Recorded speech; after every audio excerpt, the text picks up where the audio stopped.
കുറച്ച് ദിവസമായുള്ള ആഗ്രഹമാണ് ചൂരച്ചാറ് കഴിക്കാൻ. ശരി, എന്നാൽ ചൂരച്ചാറ് ഉണ്ടാക്കിയല്ലോ, പക്ഷേ അതിനുള്ള ഇൻഗ്രീഡിയൻസ് ഒന്നും ഉണ്ടായിരുന്നില്ല. സോ ഇന്നലെ ഹസ്ബൻഡ് പറഞ്ഞു ശരി വാ നമുക്ക് അതിനുള്ള ഇൻഗ്രീഡിയൻസ് ഒക്കെ വാങ്ങി വരാമെന്ന്. രാത്രിയായി വന്നപ്പോഴേക്കും ആക്ച്വലി അതിനുള്ളൊരു മൂഡ് ഉണ്ടായിരുന്നില്ല, പക്ഷേ കുറച്ച് ദിവസമായിട്ടുള്ളൊരു ആഗ്രഹമല്ലേ എന്ന് കരുതി വേഗം കുറച്ച് ഇഞ്ചിയും വെളുത്തുള്ളിയും പച്ചമുളകും വേഗം ഒന്ന് ക്രഷ് ചെയ്തെടുത്തു.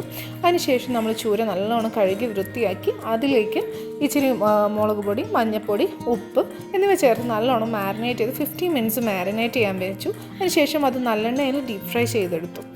ദെൻ ഒരു ചട്ടിയിൽ ഇച്ചിരി നല്ലെണ്ണ ഒഴിച്ചിട്ട് അതിലേക്ക് നമ്മുടെ ക്രഷ് ചെയ്തെടുത്ത വെളുത്തുള്ളി, ഇഞ്ചി, പച്ചമുളക് എന്നിവ ചേർത്ത് നല്ലോണം വഴറ്റിയെടുക്കാം. അപ്പോൾ ഇതൊരു ലൈറ്റ് ബ്രൗൺ കളറായി വരുമ്പോഴേക്കും അതിലേക്ക് ഈ കറിവേപ്പില ഇങ്ങനെ ആഡ് ചെയ്ത് കൊടുക്കാം. നല്ല രസമാണ് കാണാൻ, ഇങ്ങനെ ആ ഒരു വൈറ്റ് ആൻഡ് ഗ്രീൻ കോംബോ കാണാൻ.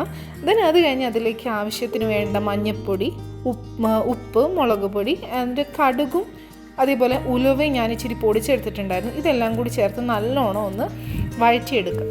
അതിനുശേഷം ഞാനിവിടെ ഇച്ചിരി പുളിവെള്ളം ആഡ് ചെയ്ത് കൊടുക്കുന്നുണ്ട്. അത് എൻ്റെ ഒരു താല്പര്യത്തിന് ആഡ് ചെയ്തതാണ്. അത് നിങ്ങൾക്ക് വേണ്ടെങ്കിൽ വേണ്ട, അത് അപ് ടു യു. അതിനുശേഷം ഇച്ചിരി പെരുങ്കായം, കായപ്പൊടി ഞാൻ ആഡ് ചെയ്ത് കൊടുക്കുന്നുണ്ട്. അതിനുശേഷം നല്ലോണം ഇച്ചിരി വിനെഗർ, അച്ചാറിന് എന്തായാലും വിനെഗർ വേണം. അപ്പോൾ വിനെഗർ ആവശ്യത്തിന് ആഡ് ചെയ്തിട്ട് ഒന്ന് തിളപ്പിച്ചെടുക്കാം. തിളപ്പിച്ചതിന് ശേഷം ഒന്ന് ജസ്റ്റ് ഒരു തിളച്ചതിന് ശേഷം അതിലേക്ക് ചൂര ഡീപ് ഫ്രൈ ചെയ്തെടുത്ത ചൂര ആഡ് ചെയ്ത് നല്ലോണം വഴറ്റി അതിലേക്ക് പിന്നീട് ഫ്ലെയിം ഓഫ് ചെയ്തിട്ട് ഇച്ചിരി നല്ലെണ്ണ ഒഴിച്ച് പിറ്റേ ദിവസം എന്ത് ചെയ്യുക, നല്ലൊരു വൃത്തിയുള്ള കണ്ടെയ്നറിൽ നല്ല സൂക്ഷിച്ച് വയ്ക്കാം. ഓക്കെ.